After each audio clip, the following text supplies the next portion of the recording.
Welcome back to the Deep Dive. I'm your host, and today we're peeling back the layers on something absolutely fundamental to modern flight. We're about to embark on an incredible journey into the intricate world of aviation systems. Specifically, we're focusing on the electrical backbone of a true workhorse, the King Air 350. Okay, let's unpack this. We've got a stack of incredibly detailed sources here, those maintenance manuals, the operational guides you shared with us. And our mission really for this deep dive is to cut through all the technical jargon. We want to reveal those crucial nuggets of knowledge, how this versatile turboprop actually stays powered from the moment its engines roar to life, through every system that keeps it aloft right until it safely touches down.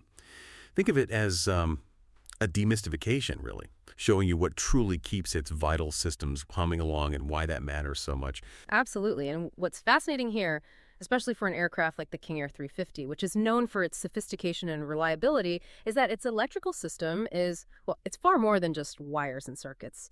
It really is the nervous system, the lifeblood, you could say, of the entire machine. It enables everything, from the most precise flight controls and advanced navigation, right down to essential environmental systems, passenger comfort, everything. The sheer redundancy, the meticulous engineering that goes into it, the precision built into these systems. It's nothing short of remarkable, really. And as we get into the details, I think you'll discover plenty of those moments, seeing how even seemingly small components are absolutely critical, not just for performance, but for that overriding principle in aviation safety. That's a perfect way to frame it. So let's get right into the heart of the matter. Where does all this magic begin? In our first segment, the heart of the beast, DC power generation. We're going to look at where the electrical power for the King Air 350 actually originates. And the unsung heroes here seem to be its dual-purpose starter generators. Indeed. These components are just a brilliant piece of engineering, designed for incredible versatility and efficiency. They perform two absolutely critical, distinct functions, which is quite clever when you think about the space and weight constraints on an aircraft. Right. So first, when you're starting the engines, they act as powerful electric motors. They draw current from the aircraft's battery to literally crank the engine over, get those big turboprop blades spinning, get the combustion going. But then, and this is the clever part, as soon as the engine hits a certain RPM, a specific operational speed, these units seamlessly transition. They stop being motors. They become the generator. Exactly. They become the primary power sources, generating that substantial 28 volts DC and a really robust 300 amps each. That's the power the whole aircraft needs to operate. So this dual function means you're not carrying two separate heavy components for starting and generating. One unit handles both. It's really a foundational design choice for efficiency and reliability in this class of aircraft. That dual role is really quite something. But how do these units actually connect to the engine to do both jobs, starting it and then drawing power from it? What's the mechanical link there? They connect directly to the engine gearbox. It's via a very precise splined drive shaft. This mechanical coupling is engineered for high-strength, efficient torque transfer, whether it's the starter turning the engine or the engine, once it's running, turning the unit to generate electricity. Now, here's a detail that really speaks volumes about aviation safety philosophy. These units incorporate a shearable shaft. Shearable, so it's designed to break. Precisely. But it's not a weakness. It's a critical engineered safety feature. Imagine if something were to suddenly jam or seize within the starter generator itself, or maybe an engine component failed catastrophically while linked to it. That shearable shaft is designed to literally shear or break under that excessive torque. Ah, I see. It isolates the failed component, preventing a cascading failure that could cause much more extensive, even catastrophic damage to the engine or the starter generator itself. It's like a mechanical fuse, essentially, protecting the bigger, more expensive, mission-critical parts. That's a fantastic example of proactive protection, thinking ahead. And speaking of power, 300 amps. These units must generate a fair bit of heat, especially during ground ops when there's less airflow. How do they stay cool? Oh, absolutely. Heat management is vital. You're right to highlight that. For longevity, for a reliable operation of any generator, cooling is key. During ground operations, when you don't have that high-speed airflow over the aircraft, there's an internal shaft-driven fan. It draws outside ambient air right through the starter generator. This constant flow of air dissipates the heat, prevents overheating. It's a detail maybe easily overlooked, but absolutely critical for the unit's lifespan. Internally, the reason they can switch roles so effectively comes down to distinct winding types. There's a series starter winding for the high torque needed for starting, and then a shunt field winding, which is used for the stable voltage control you need during power generation. That internal architecture allows for that seamless transition and, optimal performance in both modes. Okay, so these physical units are generating the raw power, but you can't just let unregulated electricity flow through the aircraft, right? There must be a sophisticated control system. Yeah. That brings us to the generator control panels. What exactly do these panels do? These panels are really the brains of the generation system. Their primary job, the foundation, is meticulous voltage regulation. They precisely maintain the output of each generator to a stable 28.25 volts DC. And the tolerance is incredibly tight, plus or minus just 0.25 volts. Wow, that's precise. It has to be. Stable, clean power is absolutely paramount for all the sensitive avionics, navigation systems, you name it, all the electronics on board. They achieve this by constantly monitoring the output voltage and, in response, adjusting what's called the field excitation voltage. Essentially, they're controlling the strength of the magnetic field inside the generator. Okay, stronger field, more voltage. Exactly. Stronger field, more voltage. Weaker field, less. It's a continuous, closed-loop control process, constantly adjusting. That tight regulation is clearly vital. But what about protecting the system from, say, power fluctuations, overloads, faults? That must be an even bigger concern on an aircraft. It is a huge concern. And the protection mechanisms are incredibly robust, redundant too. For instance, these panels incorporate overexcitation protection. This is particularly important if one starter generator may be operating in parallel with the other, tries to carry more than its fair share, or even the whole electrical load. That could indicate a fault or an imbalance. Right. So if a generator bus voltage climbs above that 28.25 VDC mark, and the current differential, that's the difference in current supplied by the two generators, exceeds 15% for 5 continuous seconds. 5 seconds, okay. Then that specific generator control panel will automatically de-energize its associated starter generator, takes it offline. It actively monitors for faults and isolates them, ensuring the integrity of the whole grid, preventing one faulty generator from, bringing down the whole system. And beyond overexcitation, there's also crucial reverse current and polarity protection. Essential safeguards against current flowing the wrong way, maybe from a bad connection or component or even an incorrect hookup. If we connect this to the bigger picture, this level of sophistication really highlights a core principle of modern aircraft design, managing incredibly complex power demands and, critically, protecting sensitive electronics from any kind of instability, fault, or unintended behavior. It's not just about making power, it's about making clean, stable, and protected power every second of every flight. So the generator's role, with its smart control panel, is really about producing that steady, reliable, highly regulated stream of electricity. The start of the whole electrical journey, making sure the supply is top-notch. Okay, now that we understand where the power comes from and how it's regulated, let's trace where it goes. How does that power get to every single system, every display, every light? This brings us to segment 2, the aircraft's electrical grid DC distribution. Moving from the power plant, as it were, to how electricity is distributed throughout the King Air 350. Like a city's grid, you said. That analogy works perfectly. Just like a city, an aircraft needs a robust, redundant, and intelligently designed distribution network. The King Air 350 uses 5 primary buses for DC power distribution. Think of these as the main arteries. 5 main buses. Yes, you've got the left generator bus and the right generator bus, getting power directly from their respective starter generators. Then there's the center bus, the triple-fed bus, and the battery bus. The overall architecture is described as an interconnected triple-fed single-loop system. Triple-fed single-loop, okay. Now, this design isn't just about carrying power.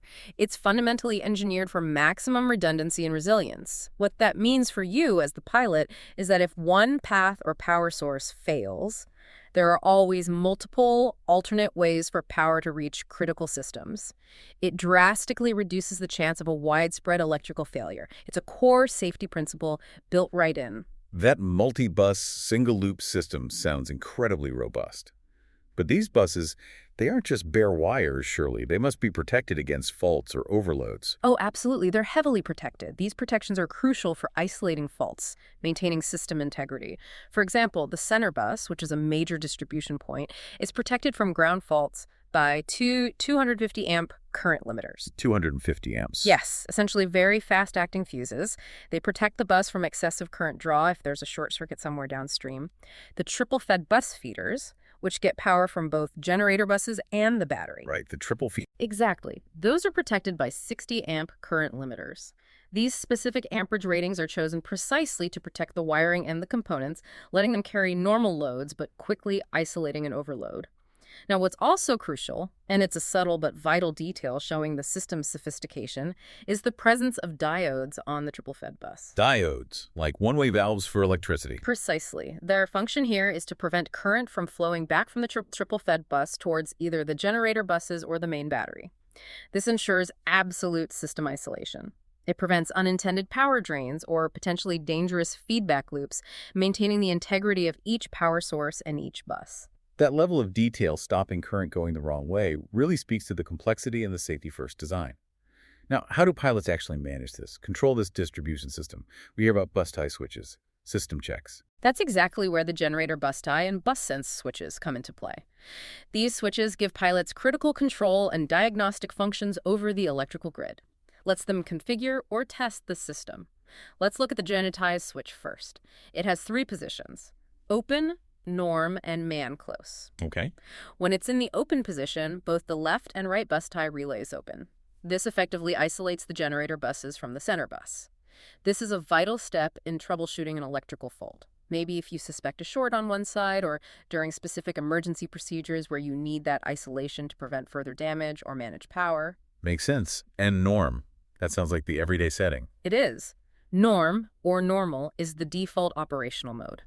In norm, the system allows for automatic closure of both the left and right bus tie relays whenever either generator or external power comes online.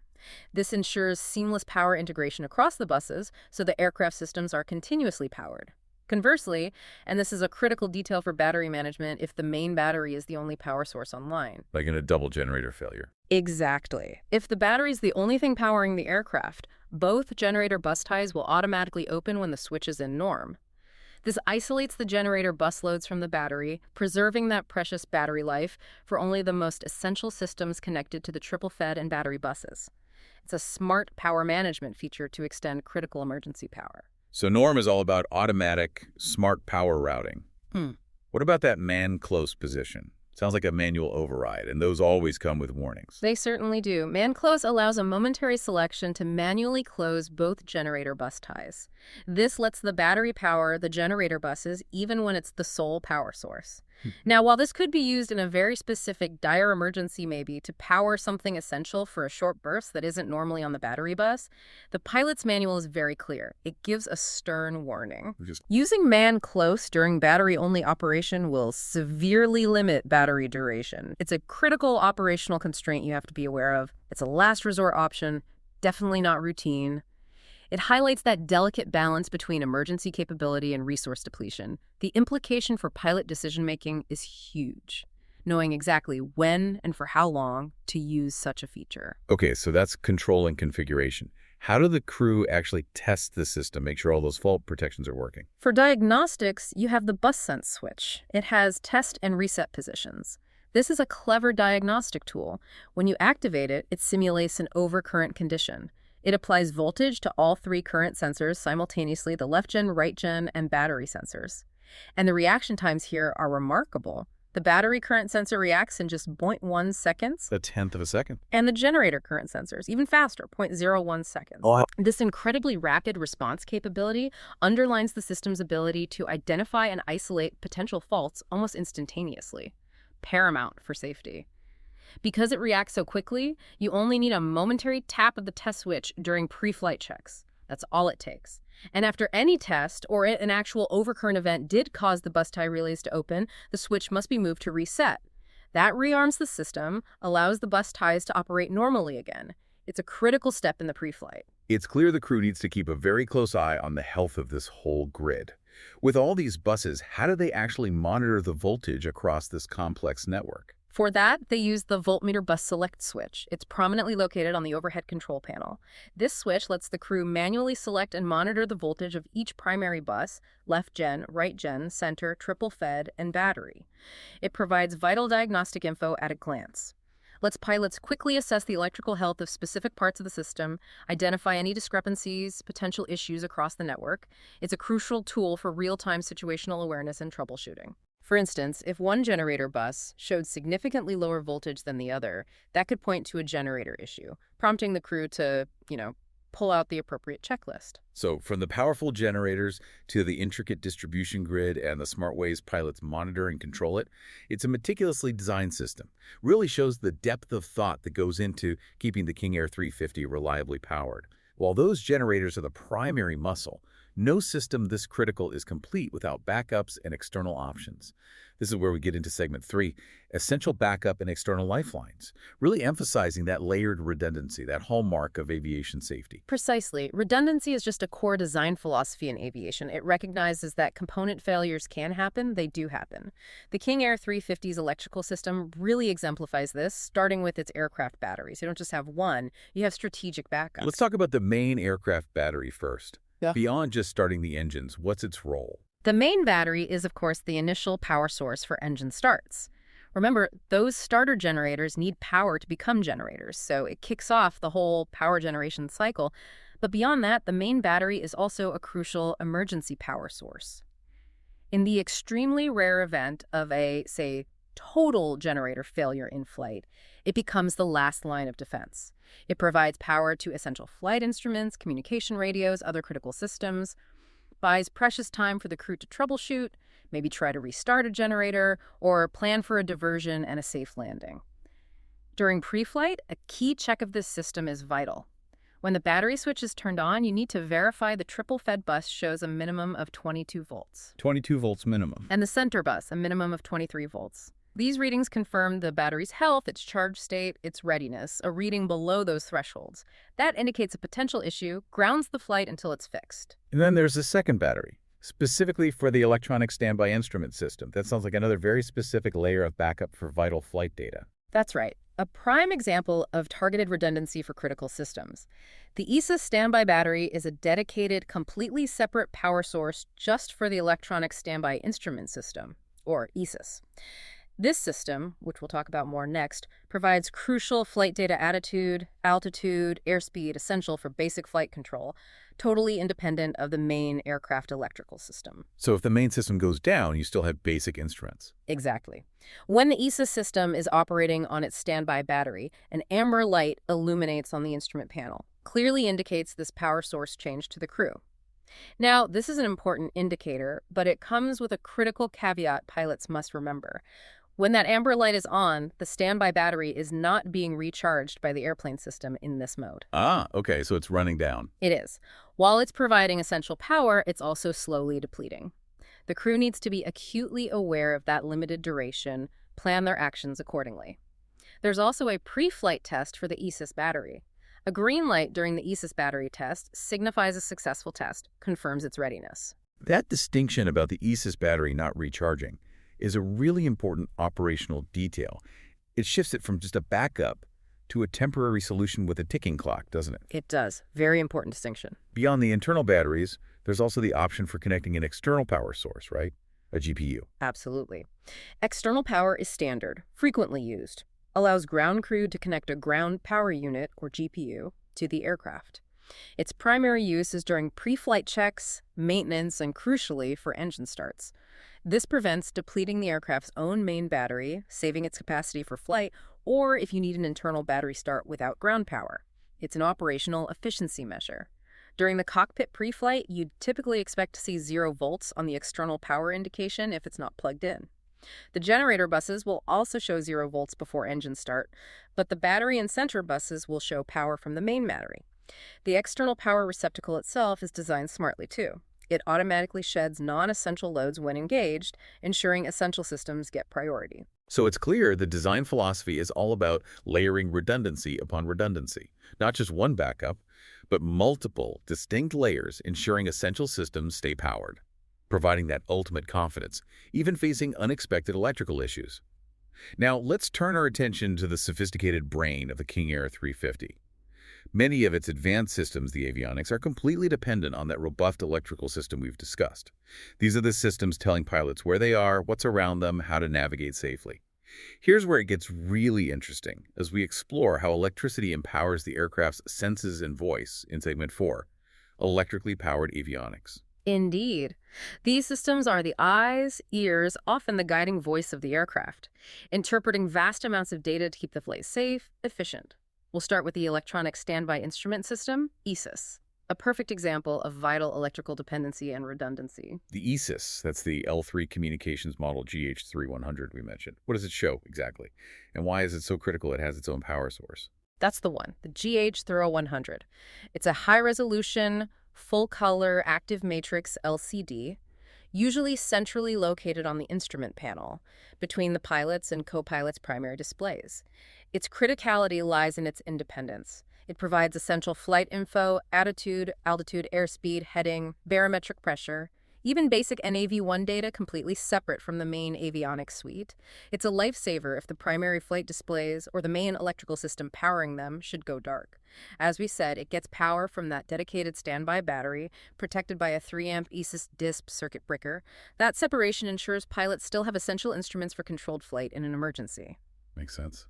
But you mentioned limitations. Yes, despite its vital role, it has specific limitations pilots must know. For example, it does not incorporate an aural warning if the red Waymo marker on the airspeed scale is exceeded. No overspeed horn from the ESIS itself. Correct. Pilots can't rely on it for that specific warning, need to monitor primary indicators or the ESIS visually, and critically, it's not approved for use in RVSM airspace. RVSM reduced vertical separation minimums. Why not? Because RVSM operations demand extremely high accuracy altimetry systems. The ESIS, while accurate enough for standby, doesn't meet those stringent precision requirements for navigating safely in that congested high-altitude airspace. These are crucial operational details. Understand the limitations, even of backups. Okay, moving on to collision avoidance, literally avoiding other planes. The Traffic Alert and Collision Avoidance System, TCS2, entirely reliant on electricity and active interrogation, right? How does it work its magic? The Collins TCS 4000 is a truly powerful, proactive safety system. It actively interrogates Mode C and Mode S transponders on nearby aircraft. By analyzing their reply's altitude range, it builds a 3D picture of the surrounding airspace, identifies potential collision threats within a dynamically calculated protected zone around the aircraft. When an intruding aircraft gets within, say, 25 to 45 seconds of the closest point of approach, or CPA. CPA, closest point of approach, okay. The exact time depends on altitude and speed, but when it gets within that window, it's flagged as an intruder, and a traffic advisory, or TA, is issued. And what does that TA actually look and sound like for the pilots? Visually, you'll see a solid yellow circle for the intruder on the traffic map display, and a yellow flashing traffic message on the primary flight displays, the PFDs. Orally, the system gives a clear, unmistakable voice message. Traffic, traffic. Just traffic, traffic. Yes.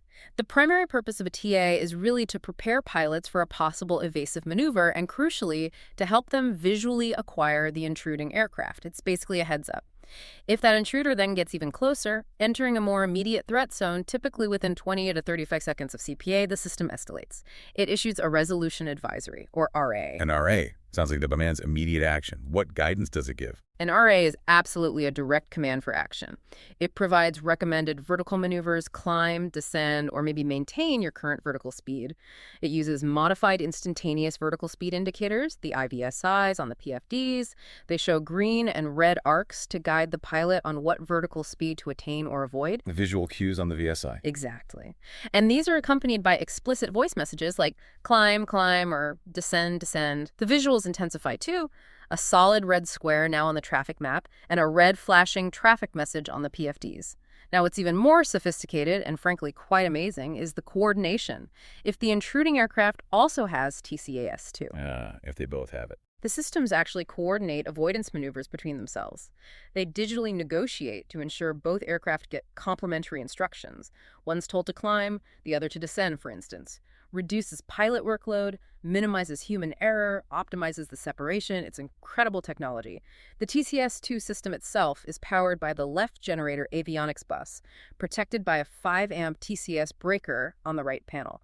Automatically activates when the avionics master switch goes on, a critical, always-on safety system. That real-time digital negotiation between planes is truly something else. Yeah. Okay, next up, making sure pilots know what's below them, especially in tricky terrain or low visibility.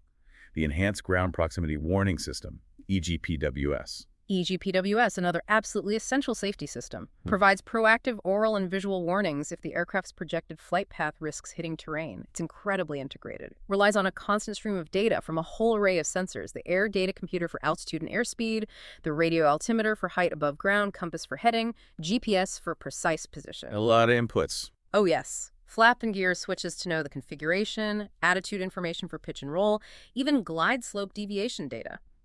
This comprehensive input allows EGPWS to compute and predict potential hazards with remarkable accuracy. It issues various types of warnings, covers excessive descent rates, terrain closure rates, alerts if you descend after takeoff in mountains, insufficient terrain clearance, dropping below glide slope on approach, even advisory callouts like 500 and wind shear detection. And there's a unique visual side to it too, right? Showing the terrain on the displays. Yes. The terrain coloration on the multifunction display, the MFD, is key. It graphically shows terrain elevation relative to the aircraft using a clear color code. Red, yellow, and green dot patterns depict varying threat levels. Red means immediate terrain threat, yellow is caution, green is safe clearance.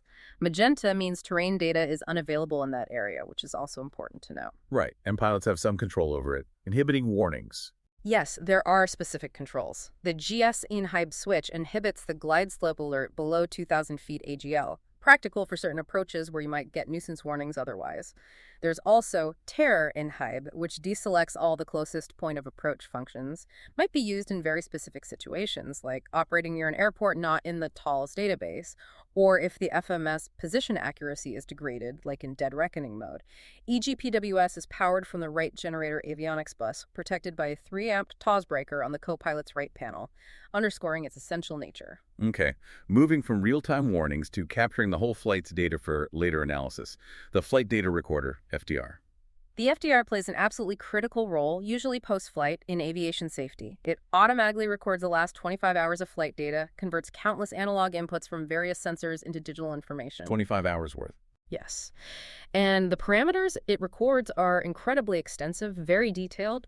Elapsed time, vertical, lateral, longitudinal accelerations, engine torque, prop RPM, flat position, pitch roll attitude, altitude, airspeed, system pressures, control surface positions, much, much more.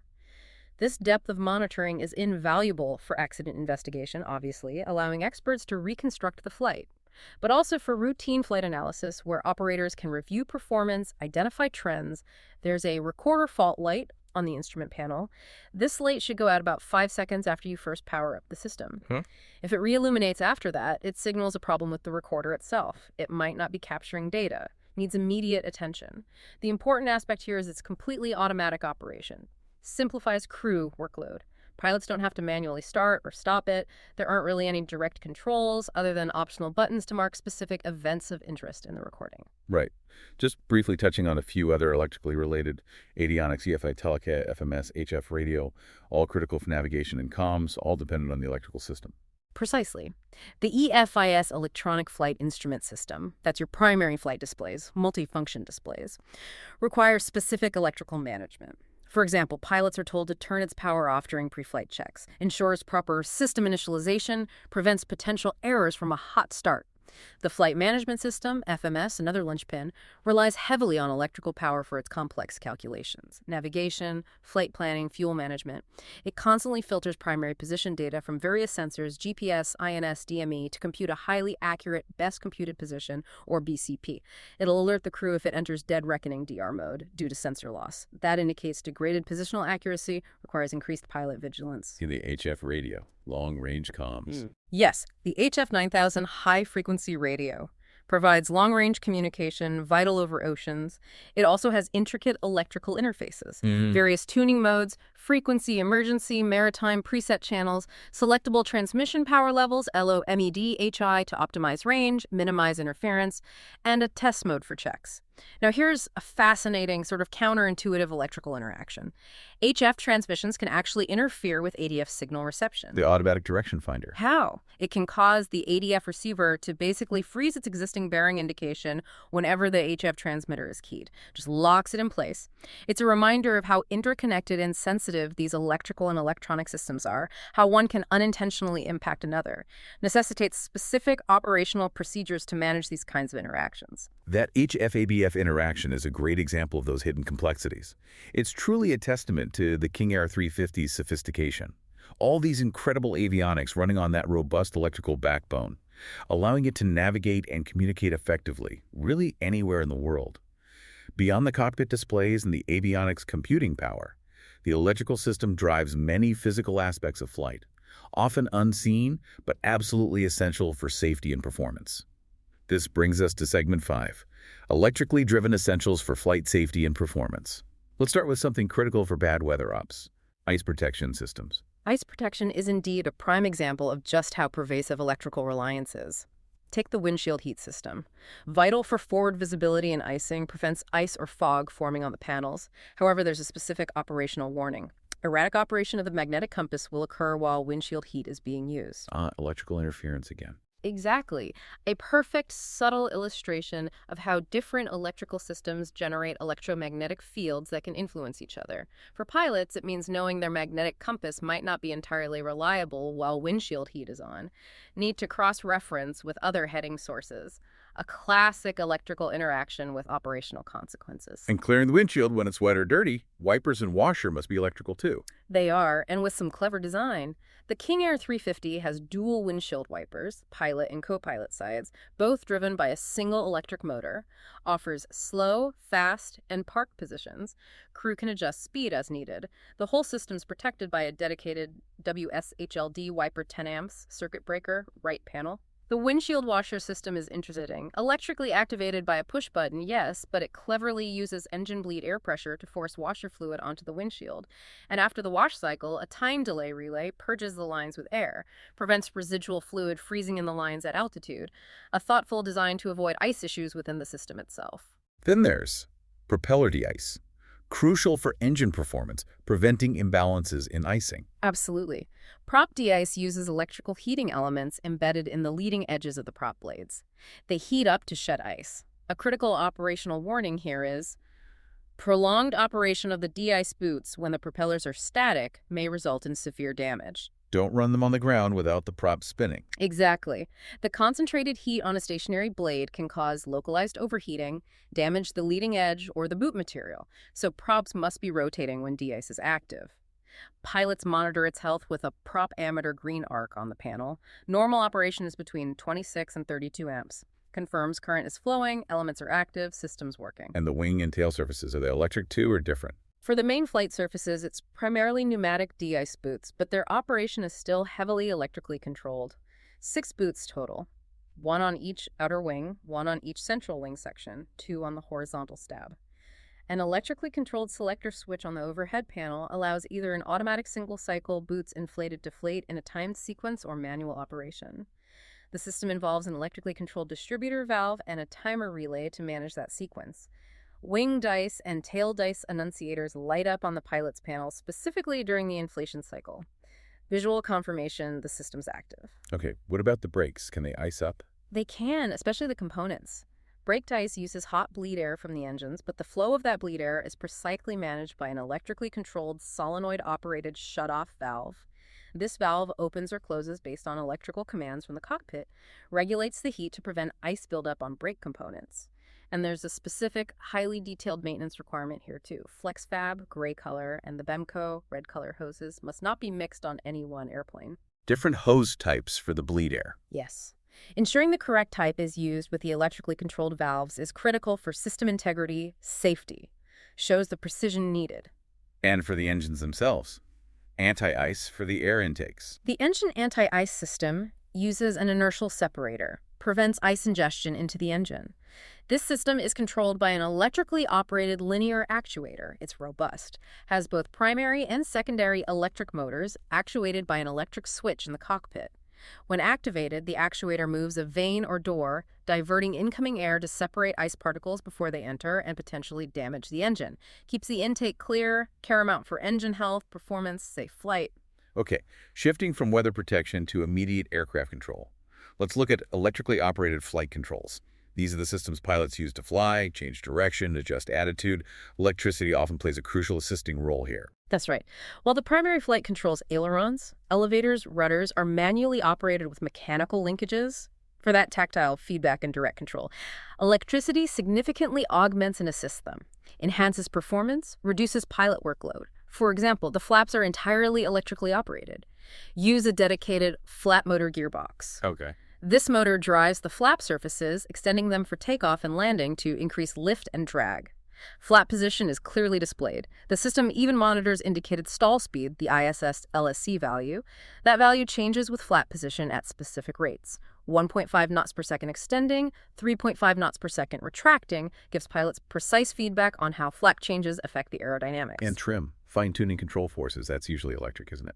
Absolutely. The electric pitch trim system provides pitch trim assistance, lets the pilot adjust the nose up or nose down attitude without holding constant pressure on the yoke. The system's sophisticated, integrates with the autopilot, crucially has a disconnect feature. Pilot can immediately override or disable the trim if needed. Similarly, the rudder boost system also uses an electrically operated linear actuator with a linkage, provides assistance maintaining directional control. Particularly valuable during single-engine ops or asymmetric thrust conditions, reduces pilot workload significantly when the yawing moment from the engines is high. The yaw damper is another electrically engaged system, specifically designed to reduce yaw roll oscillations. More comfortable for passengers, less fatiguing for pilots, especially in turbulence. Even has a soft ride mode for enhanced comfort. What about critical safety warnings related to flight control, like a stall? That's fundamental. The stall warning system, another critical electrically powered system, comprises several components. A lift computer analyzing aerodynamic data, an oral warning, the left landing gear squat switch tells the system if you're on the ground or flying. Right. A self-test switch for pre-flight checks, and a transducer. That's a small vane sticking into the airstream with an integral anti-icing heater. Electrically heated vane. Yes, that heater is crucial. Keeps the vane ice-free so it can accurately respond to changes in lift coefficient, regardless of temperature. The system provides precise press stall warning. Activates a warning tone when specific lift coefficients are reached, well before an actual stall. Importantly, the activation level automatically changes based on flap position to give accurate warnings for different configurations. The warning tone sounds if the speed ratio drops below the value indicated for that flap position, gives the pilot vital seconds to react. Okay, let's talk about fuel system electrics. Fuel management, vital for range, endurance, engine health. How does electricity tie in? Electricity is central to pretty much every aspect of fuel management. Key electrical functions include the standby pumps, essential for fuel delivery, especially if primary engine-driven pumps fail, or for cross-feeding fuel. The auxiliary fuel transfer system is also heavily electrical, quite sophisticated. A printed circuit board, a PCB assembly, acts as the brain. Constantly monitors auxiliary tank levels, engine fuel pressure, motive flow pressure, that's the pressure used to draw fuel from one tank to another. Okay. Based on these inputs, it controls an electrically operated motive flow valve to transfer fuel from the tanks in the wingtips to the main nacelle tanks. It even incorporates a 6.5 seconds time delay. Accounts for fuel sloshing during maneuvers before cutting power to the valve.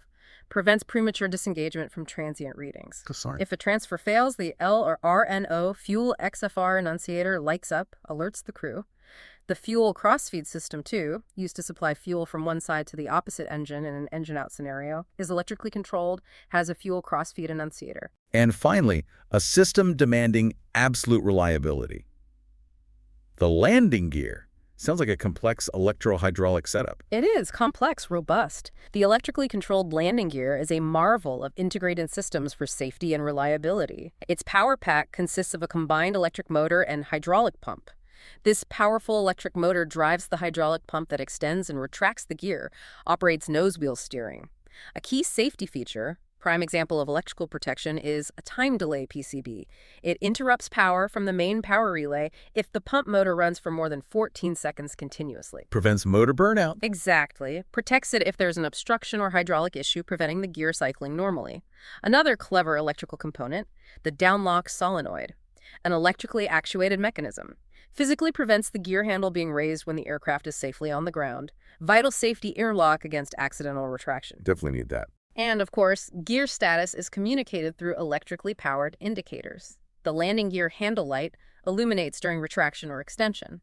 And the 3 green gear downlights provide clear visual confirmation each gear leg is fully down and locked for landing. It's clear the electrical system is integral to every single aspect, from fighting ice to putting the wheels down, a deep reliance on precise electrical control. Now let's turn our attention inside the aircraft itself. It's not just about flying. It's about creating a safe, functional, comfortable environment for crew and passengers. So let's explore segment 6, illumination and comfort electrically powered cabin systems, starting with the extensive lighting systems. Lighting is far more complex than just flipping a switch on a plane. It's meticulously designed. Optimal visibility for pilots, comfort for passengers, adapting to different flight phases, ambient conditions. In the cockpit, for instance, you have instrument indirect lights, 10 small lamps under the glare shield, powered from that highly reliable triple-fed bus via a 15A breaker. Importantly, dimmable via a potentiometer. Allows pilots to fine-tune the light. Exactly. Control ambient light for best instrument visibility, especially at night. Minimize glare. Then you have side panel lights and overhead floodlights for general illumination, powered from the RG in bus via a side panel breaker. Also dimmable with separate potentiometers for pilot and co-pilot floods. Individual controls crucial for managing cockpit lighting in different conditions. And the cabin itself for passengers.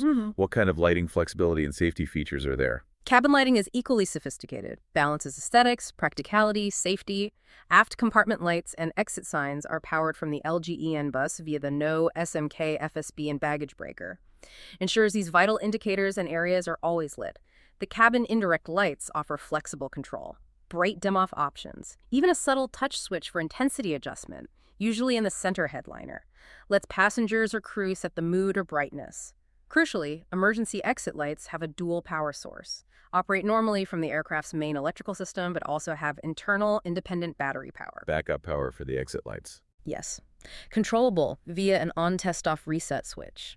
Ensures that even in a complete electrical failure, the path to safety is illuminated.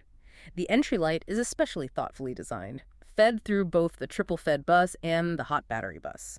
Ensures continuous illumination for night departures or arrivals, even when other systems might be off. Provides safety, accessibility. Finally, the No SMK FSB No Smoking Fasten Seatbelt signs, also electrically controlled from the overhead panel. Clear, mandatory instructions for passengers. Moving beyond lights, passenger comfort, essential services like environmental controls, oxygen systems, also heavily reliant on electricity. Let's delve into those. Absolutely. The environmental control system, managing cabin temp and air circulation, has components like an aft evaporator blower and an aft electric heater, controlled by relays, cleverly powered from the overhead fluorescent lights power supplies. For sophisticated cabin temperature control, the cabin temp mode selector on the co-pilot subpanel offers options: off, auto, man heat, man cold. Connects to a highly responsive electronic control system. In auto mode, a temperature sensor in the cabin, along with the pilot's requested temperature setting, automatically initiates heating or cooling commands to the temperature controller. It even uses a duct anticipator temperature probe to proactively anticipate changes in inlet air temp and adjust accordingly. Selecting warmer or cooler in auto mode signals the control to modulate cabin heat valves or bypass valves. Takes up to 30 seconds for full travel, ensuring smooth, gradual temperature change. So the pressurization system, maintaining cabin altitude, also heavily relies on electrical power. It absolutely does. Pressurization system electrical power is vital for its flow control units, regulating air entering and leaving the cabin, and for its warning systems alerting the crew to anomalies. The bleed airflow control valves, for example, controlling inflow for pressurization, are managed by electrically actuated 3-position switches on the co-pilot's left subpanel. Placarded bleed air valves open and veer off no and in veer off. These electrical controls ensure precise management of cabin pressure, and for the oxygen system, there's a vital, life-saving electrical component, a barometric pressure switch. Automatically deploys passenger oxygen masks if cabin altitude hits a critical 12,500 feet. Automatic mask drop. Yes, an automatic electrically triggered response to potential cabin depressurization. Electrically activated AUX-Y not armed and pass AUX-Y on enunciators in the cockpit keep the crew fully informed of system status, whether it's armed and ready or if the masks have deployed, signaling a critical situation. It's clear, from guiding the plane to keeping everyone comfortable, illuminated, and safe inside, the electrical system is truly the omnipresent foundational force in the King Air 350. No deep dive into an aircraft's electrical system is complete without understanding how the aircraft communicates problems, configurations, warnings to the crew. This brings us to Segment 7, the aircraft's warning system, enunciators, and alerts, where all those electrical signals translate into vital information. This is truly where the aircraft speaks to the pilots, translating complex electrical states into actionable information. The King Air 350 uses a clear hierarchy with its master warning and caution advisory systems.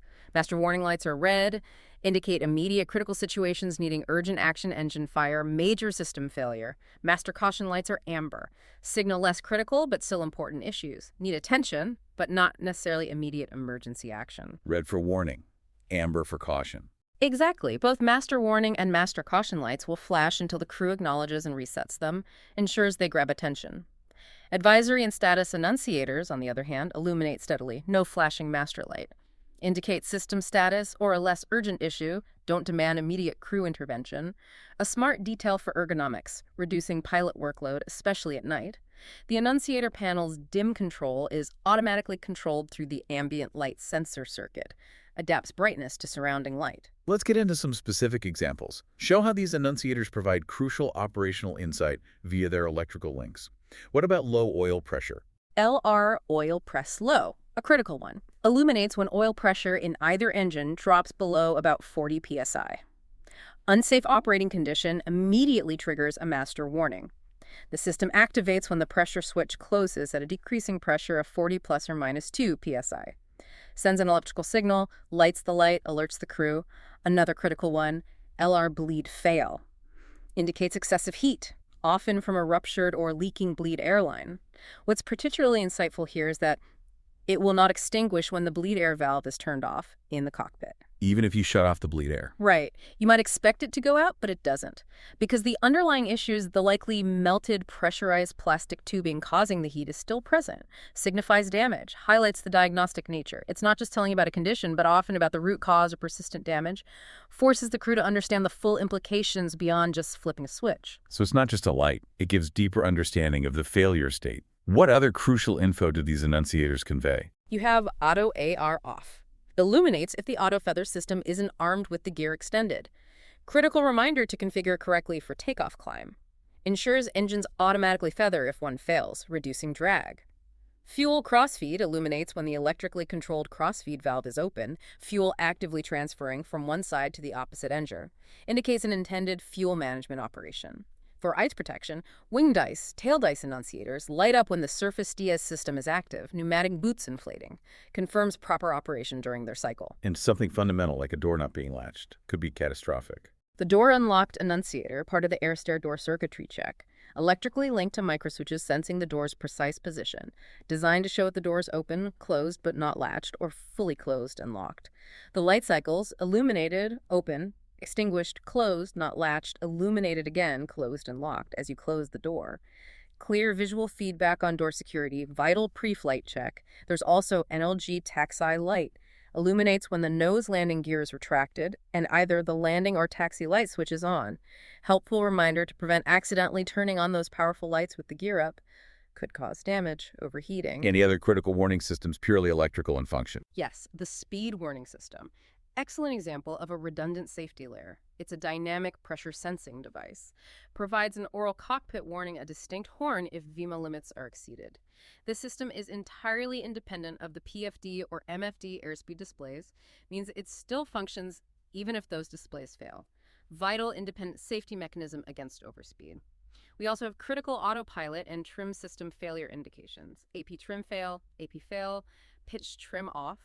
All electrically triggered by internal system monitoring. For instance, AP trim fail indicates improper trim commands, a trim runaway, or a system failure within the autopilot's trim function. Pitch trim off illuminates when the electric elevator trim disconnects, alerting the pilot they must manually control pitch trim. And finally, as we discussed, the recorder fault light signals a problem with the flight data recorder itself, ensuring its crucial operation is monitored. So, reiterating what we've seen throughout this segment, these electrical signals translate into absolutely vital information. They form a comprehensive communication network, allowing pilots to truly fly the aircraft, recognize the challenge, and respond effectively in time-critical situations. Every light, every tone, every message is a carefully engineered piece of communication, designed to provide the right information at the right time, enhancing overall flight safety. What an incredible journey through the King Air 350's intricate electrical system. We've really seen it all. From the powerful generation by those clever dual-purpose starter generators to the sophisticated distribution across multiple buses engineered with, layers of redundancy, we've explored how this electrical backbone powers everything. Critical avionics like TCAS and EGPWS, providing essential awareness, fundamental flight functions like ice protection, landing gear operation, critical for safe flight, and of course how it keeps the cabin illuminated comfortable while meticulously signaling any issues through those vital annunciators. It truly highlights a design philosophy absolutely focused on safety, redundancy, and precise control at every single level of this remarkable aircraft. It does. And what this deep dive really underscores isn't just the sheer complexity, but how deeply integrated the electrical system is with every other aspect of the aircraft. It's not just standalone, it is the fundamental lifeline empowering all other systems to function, from the most basic to the most advanced. This raises an important question, though, something for you, our listener, to consider. Considering the sheer number of critical systems reliant on electricity and the multiple layers of backup and protection we've discussed, from shearable generator shafts to standby batteries, time delay circuit boards, what might be the single most unexpected or maybe non-obvious consequence of a partial electrical failure in an aircraft this complex. Something pilots are specifically trained to look for, beyond just the immediate warning lights. Think about those cascading effects, the subtle changes, the depth of operational knowledge needed to connect the dots. That's a fantastic, provocative thought, something for you to mull over as you continue your own learning journey. Perhaps a seemingly unrelated system suddenly behaves strangely, or a subtle change in performance hints at a deeper electrical issue. It really highlights the constant detective work involved in flying complex machinery. Thank you for joining us on this deep dive into the King Air 350's electrical system. We hope you're leaving with a fresh perspective, some incredible new knowledge about the unsung hero powering modern aviation. Until next time, stay curious.